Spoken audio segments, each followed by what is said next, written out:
I've already started my journey talking about all the important characters in Vagabond. The only one I've covered so far is the main character Musashi himself, and how I think the greatest lesson he has to offer is self-control, and that's the most important theme to his character. But now we're on to the main antagonist, somebody that would in history come to be his most notable rival, and that's of course Sasaki Kojiro. And I've said this multiple times, but I think Kojiro should always be in the conversation for being the best manga antagonist of all time. There's just so many incredibly interesting aspects to his character. He does play the role of antagonist, but we have an entire arc dedicated to following just him. And how this arc is executed works extremely well with his character. I know I did say that the arc does follow him, but at the same time, we never see his perspective. We never even hear him speak. And of course, outside of just the way the story is told, there's so many themes and so much development with his character, and that does present a pretty difficult place for me to start. Fear, innocence, and harmony are all very important concepts to his character, but making this problem a lot easier to solve is something that plays a pivotal role in all of these themes, and that's Kojiro's disability. Kojiro's disability never really holds him back in combat. If anything, it works very similarly to Toph in The Last Airbender. The senses that he does have left are enhanced, while of course he doesn't have his hearing. But way before combat is even important, we first see him as a child before he can even really grasp the sword that he's using. And by this point, he's already deaf. Whether it happened at birth or a little later on, it really doesn't matter because this is the first time we see him. And while some parts of his life wouldn't have changed whether he could hear or not, some aspects they're going to change no matter what. The two most prominent being education and his overall social skills. And I don't want there to be confusion when I say education. I'm not talking about a school education. I'm just talking about just general things that could be considered common sense to most people. I'm not saying he's completely inept socially, but there's just some things he'll never be able to grasp, even by the end of the manga. Now, I did mention social skills earlier. Sure, some things are lost on him, but he does have a pretty good social life. Even as a deaf kid, so many people were drawn towards him. And this does continue all the way up until his adult years and even further. The point is, he can get by, but at the same time, because of his disability, that led to a lot of very unique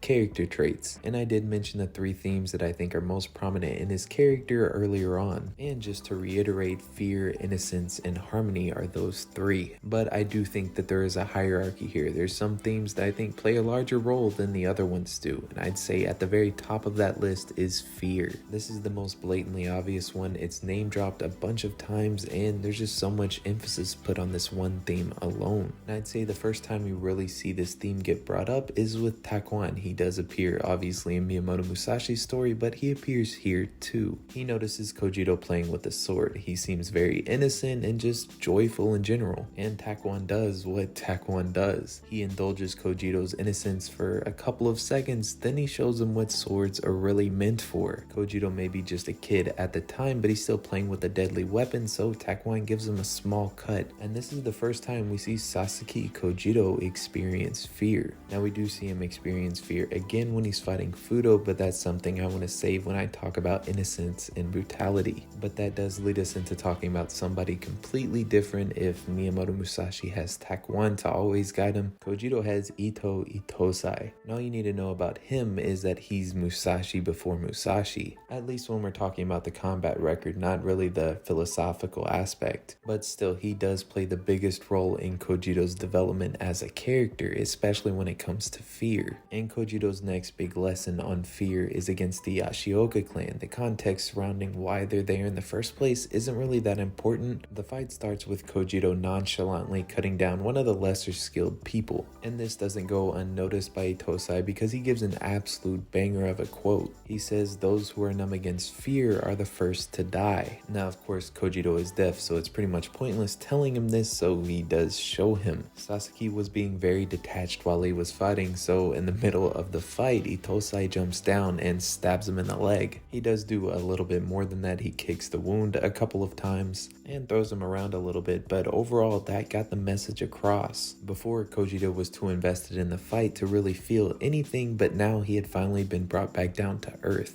He had finally found a place of balance. Now that was pretty much it for the lesson in fear right here. He does go on to beat Denshichido, the second son of the Ashioka clan, and we don't really have anything that would consider worth mentioning until the Battle of Sekigahara, or more accurately, the remnants of that battle. If you go back all the way to the Takezo arc, you can probably remember the whole thing with refugee hunters, and that's brought back here. And this is set up by Itosai to be the final test for Kojiro. And I suppose I have to give a little bit more context here because there's another group of survivors that we follow throughout this arc, and it's kind of like they're a bunch of side characters that lead up to a final clash with Kojiro. And this is right after he fights off all the refugee hunters. And it's at this point in the story where all those themes that I mentioned come clashing together, but more specifically, he finally understands fear. He's not overwhelmed by it, and he's not completely numb to it. He just understands it. And this theme on its own is already fantastic, but we haven't even gotten to innocence and brutality yet. Kojiro's innocence and brutality go hand in hand, and while its development lasts the whole arc, he makes a lot of really great strides early on. The first major one being in his fight with Fudo. Kojiro was pretty scared throughout the entirety of this fight, but that all changed when Jisai, Kojiro's adopted father, cut down Fudo. After that, Sasaki gets ecstatic and he starts cutting into the already dead body. Now, Jisai was never the best father figure, but he did try his best, and he continued right here. He saw the brutality that Kojiro was taking part in, so he slapped him around a little bit, trying to teach him that it's wrong.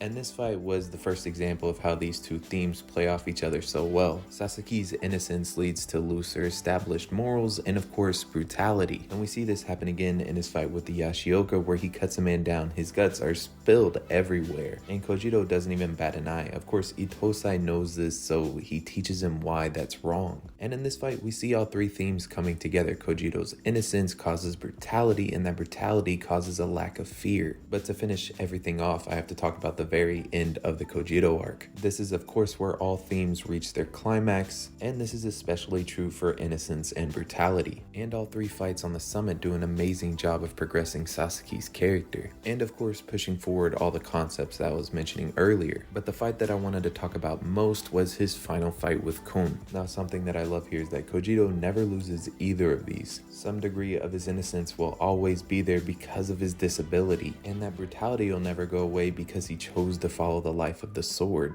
During these final three fights, he finds a balance between all these three things, and that is how Sasaki Kojiro found harmony. Hopefully you guys enjoyed. I wanted to talk about one of the greatest antagonists ever made, the very unique way his story is told, and the numerous themes involved with his character. The next time I talk about Vagabond, I'll be going in depth on Matahachi.